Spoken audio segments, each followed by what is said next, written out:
আবারও উত্তপ্ত রাজনীতির মাঠ। এবার কর্মসূচি দিল জামায়াত জোট।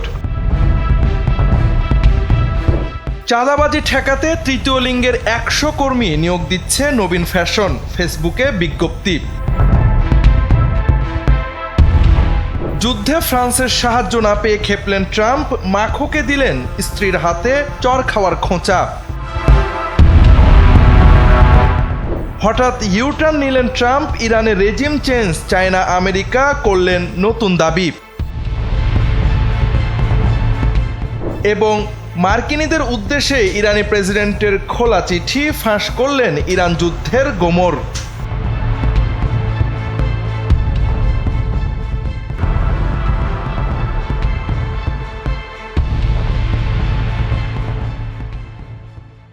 নির্বাচন পরবর্তী সংসদীয় রাজনীতির মাঝে আবারও উত্তপ্ত হতে যাচ্ছে রাজপথ। সংসদের যুক্তিতর্ক ও আলাপ আলোচনার মাধ্যমে নিজেদের দাবি আদায় করতে না পেরে এবার মাঠে নামার ঘোষণা দিল জামাত নেতৃত্বাধীন বিরোধী জোট। জুলাই সনদ বাস্তবায়ন ও গণভোটের ফল অনুযায়ী সংবিধান সংস্কার পরিষদ গঠন না করা নিয়ে মুখোমুখি সরকার ও বিরোধী দল। মূলত বিএনপি নোট অব ডিসেন্ট সহ জুলাই সনদ বাস্তবায়ন ও সংসদের মাধ্যমে সংবিধান সংশোধন চায়। বিপরীতে বিরোধী জোট সংসদের বাইরে আলাদা সংস্কার পরিষদ গঠনের পক্ষে। ফলে এ নিয়ে সরকারের অবস্থানের প্রতিবাদে জুলাই সনদ বাস্তবায়ন ও গণভোটের ফল অনুযায়ী সংবিধান সংস্কারের দাবিতে আগামী ৪ এপ্রিল রাজধানীতে বিক্ষোভ সমাবেশ করবে বিরোধী জোট। বৃহস্পতিবার রাজধানীর গুলশানে অনুষ্ঠিত বৈঠক শেষে সাংবাদিকদের এ তথ্য জানান ১১ দলীয় জোটের সমন্বয়ক ও জামাতে ইসলামের সহকারী সেক্রেটারি জেনারেল হামিদুর রহমান আজাদ। তিনি অভিযোগ করে বলেন, সংস্কারকে ধামাচাপা দিয়ে সরকার শুধু সংবিধানের সংশোধনী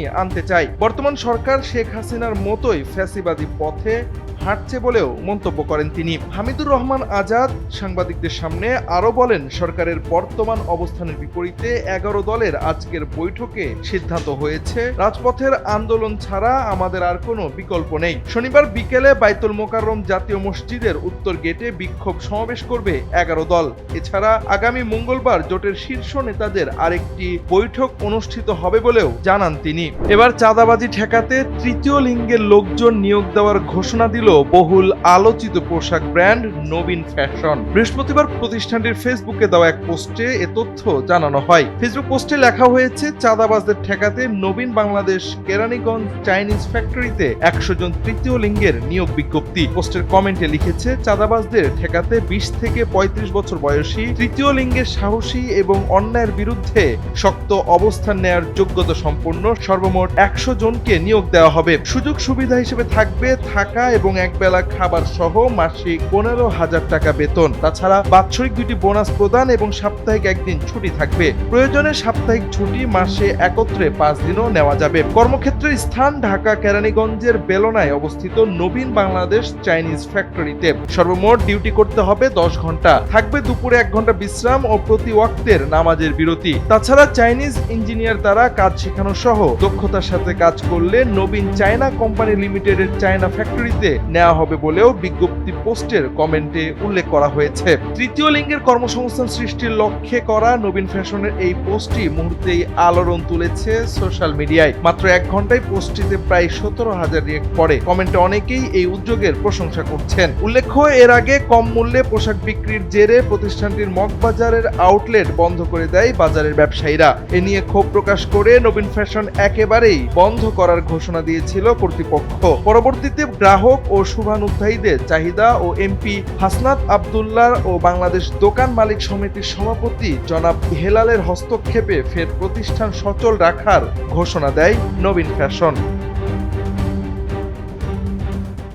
ফ্রান্সের প্রেসিডেন্ট ইমানুয়েল মাখোর সঙ্গে তার স্ত্রী ব্রিজেট মাখো খুবই বাজে আচরণ করেন বলে দাবি করলেন মার্কিন প্রেসিডেন্ট ডোনাল্ড ট্রাম্প। একটি ঘটনার উল্লেখ করতে গিয়ে ট্রাম্প বলেন, আমি ফ্রান্সে ফোন করি মাখোকে, যার স্ত্রী তার সঙ্গে খুবই বাজে আচরণ করেন।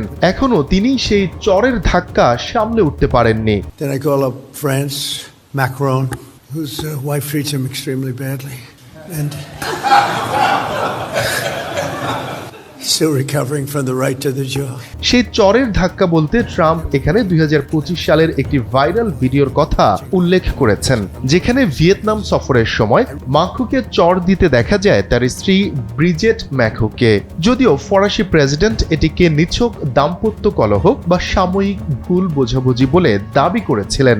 ওই বক্তব্যে মার্কিন প্রেসিডেন্ট ইরানকে ঘিরে চলমান উত্তেজনায় ন্যাটো মিত্রদের ভূমিকা নিয়েও তীব্র সমালোচনা করেন। বলেন, আমাদের দরকার ছিল না, কিন্তু তবুও আমি অনুরোধ করেছিলাম। ট্রাম্প আরো বলেন, তিনি মাখোকে উপসাগরীয় অঞ্চলে সহায়তার জন্য জাহাজ পাঠাতে অনুরোধ করেছিলেন। তার দাবি অনুযায়ী মাখো এতে রাজি হননি এবং যুদ্ধ শেষ হওয়ার পর সহায়তার কথা বলেন।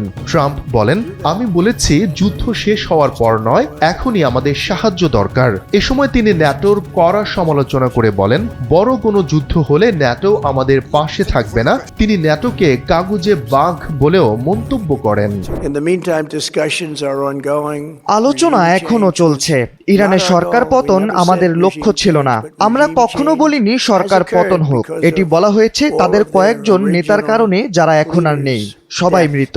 ইরানে যে নতুন নেতাদের গ্রুপ তৈরি হয়েছে তারা আগের চেয়ে অনেকটাই সহনীয়। এই সময়ের মধ্যে তাদের সাথে আমাদের যদি কোনো চুক্তি না হয়, তবে তাদের গুরুত্বপূর্ণ স্থাপনাগুলো আমাদের নজরে থাকবে। আমরা তাদের প্রত্যেকটি বিদ্যুৎ কেন্দ্রের উপর খুব কঠোর ও প্রতিনিয়তভাবে আঘাত করে যাব। আমরা এখনো ইরানের জ্বালানি তেলের উপর কোনো আঘাত করিনি, যদিও এটা আমাদের জন্য অনেক সহজ ছিল। এটা হলে তাদের টিকে থাকা অনেক কঠিন হয়ে যেত। তবে আমরা এরকম আঘাত আবার করতেও পারি, আর করলে সবকিছু শেষ হয়ে যাবে এবং ইরান এরপর কিছুই করতে পারবে না। তাদের বিমান ধ্বংস করার মতো কোনো সরঞ্জাম নেই। রাডার ব্যবস্থা একেবারে নিশ্চিহ্ন হয়ে গেছে। আমরা সামরিক দিক থেকে একেবারেই অপ্রতিরোধ্য। আমরা যখন B2 বোম্বার দিয়ে তাদের পরমাণু স্থাপনা গুড়িয়ে দেই, তখন তা খুব প্রবলভাবে আঘাত করে, যা স্যাটেলাইটের নজরদারির আওতায় ছিল। এই ক্ষতি থেকে ইরানের বেরিয়ে আসতে 1 মাসের বেশি সময় লাগবে। যদি আবারও তারা এই বিষয়ে কোনো পদক্ষেপ নেয়, আমরা তাদের মিসাইল দিয়ে আঘাত করব আগের চেয়ে আরো কঠোরভাবে। এই যুদ্ধের সব সুবিধা আমাদের হাতে, তাদের কিছুই করার নেই। এই যুদ্ধের সবচেয়ে গুরুত্বপূর্ণ বিষয় হলো আমাদের উদ্দেশ্যটি সবার বোঝা। বিশ্ব রাজনীতির মঞ্চে তৈরি হয়ে গেল ইতিহাস। ইরানের সাথে যুদ্ধে লিপ্ত হওয়ার 35তম দিনে জাতির উদ্দেশ্যে ভাষণ দিলেন মার্কিন প্রেসিডেন্ট ডোনাল্ড ট্রাম্প। অন্যদিকে আমেরিকানদের উদ্দেশ্যে খোলা চিঠি লিখেছেন ইরানের প্রেসিডেন্ট মাসুদ পেজেশকিয়ান। তথ্য প্রযুক্তির এই যুগে কোনো মধ্যস্থতাকারী দেশের সাহায্য ছাড়াই ইরান জানিয়ে দিল কেন তাদের এই যুদ্ধে জড়ানো হয়েছে। আর অন্যদিকে ট্রাম্পের ভাষণে সেই চিরচেনা আধিপত্যের সুর। যুক্তরাষ্ট্রের স্থানীয় সময় বুধবার রাত 9টায় জাতির উদ্দেশ্যে ভাষণ দেন ট্রাম্প। হোয়াইট হাউস থেকে দেওয়া ভাষণের শুরুতেই তিনি নাসার আর্টেমিস 2 মিশনকে চাঁদের সফল উৎক্ষেপণের জন্য ধন্যবাদ জানান। এরপর তিনি দীর্ঘ 1 মাসেরও বেশি সময় নিয়ে চলা ইরান যুদ্ধ নিয়ে কথা বলেন। ট্রাম্প দাবি করেন ইরানের নৌবাহিনী, বিমান বাহিনী ধ্বংস হয়ে গেছে। দেশটির বেশিরভাগ নেতারা মারা গেছে। এমনকি তাদের ক্ষেপণাস্ত্র উৎক্ষেপণ ও ড্রোন হামলার সক্ষমতাও কমে এসেছে। অন্যদিকে মার্কিনীদের উদ্দেশ্যে লেখা চিঠিতে মাসুদ পেজেশকিয়ান বলেছেন, আজ যে ইরানকে বিশ্বের জন্য হুমকি মনে করা হচ্ছে, তার পেছনে বহিরাগত স্বার্থ কাজ করছে। আধুনিক ইতিহাসে ইরান কখনোই আগ্রাসন বা আধিপত্যের পথ বেছে নেয়নি, কখনোই আগে থেকে যুদ্ধে জড়ায়নি। বুধবার কাতার ভিত্তিক সংবাদ মাধ্যম আল জাজিরা থেকে এ তথ্য জানা গেছে। মাসুদ পেজেশকিয়ান বলেন, আজ যে ইরানকে নিরাপত্তার জন্য হুমকি হিসেবে মনে করা হচ্ছে, তা দেশটির ঐতিহাসিক বাস্তবতার সাথে সঙ্গতিপূর্ণ নয়। ইরানের রাষ্ট্রীয় সংবাদ মাধ্যম প্রেস টিভিতে প্রকাশিত সেই চিঠিতে পেজেশকিয়ান আরও লিখেছেন, ইরান তার নাম ও পরিচয়ের দিক থেকে মানব ইতিহাসের অন্যতম প্রাচীন ও ধারাবাহিক এক সভ্যতা। সামরিক আধিপত্য বজায় রাখা, অস্ত্রশিল্প টিকিয়ে রাখা এবং বাজার নিয়ন্ত্রণ করার জন্য একটি শত্রুর প্রয়োজন, তাই ইরানকে ব্যবহার করা হচ্ছে। মৃত্যুর ভয়কে পাত্তা না দিয়ে জনসাধারণের সাথে রাজপথে নেমে এলেন ইরানের প্রেসিডেন্ট মাসুদ পেজেশকিয়ান। স্থানীয় সময় মঙ্গলবার দেশটির ইসলামিক প্রজাতন্ত্র দিবসে প্রোটোকল ভেঙে সাধারণ মানুষের সাথে রাস্তায় নেমে আসেন প্রেসিডেন্ট পেজেশকিয়ান। এদিন সাধারণ মানুষ তাকে দেখে ছুটে আসেন। অনেকেই তার পিঠ চাপড়ে বাহবা দেন, সাহস দেন বুক চিতিয়ে লড়াই চালিয়ে যাওয়ার। এ সময় কেউ কেউ তার সঙ্গে ছবি তোলেন, কেউ জড়িয়ে ধরেন, ফুল দিয়ে বরণ করে নেন প্রিয় প্রেসিডেন্টকে। ছোট ছোট শিশুদেরও প্রেসিডেন্টের সঙ্গে হাসি মুখে ছবি তুলতে দেখা যায়। মৃত্যুকে হাতের তালুতে রেখে এভাবে সাহসিকতার সাথে রাজপথে নেমে আসায় নিজেদের প্রেসিডেন্টের প্রশংসা করেন সাধারণ ইরানিরা। ট্রাম্প যেখানে জীবনের ভয়ে বুলেট প্রুফ গাড়িতে লোকান, সেখানে আমাদের প্রেসিডেন্ট আমাদের পাশেই হাঁটেন। এটাই ক্ষমতার প্রকাশ। এটাই ইমাম হুসাইনের অনুসারীদের সাহসিকতা।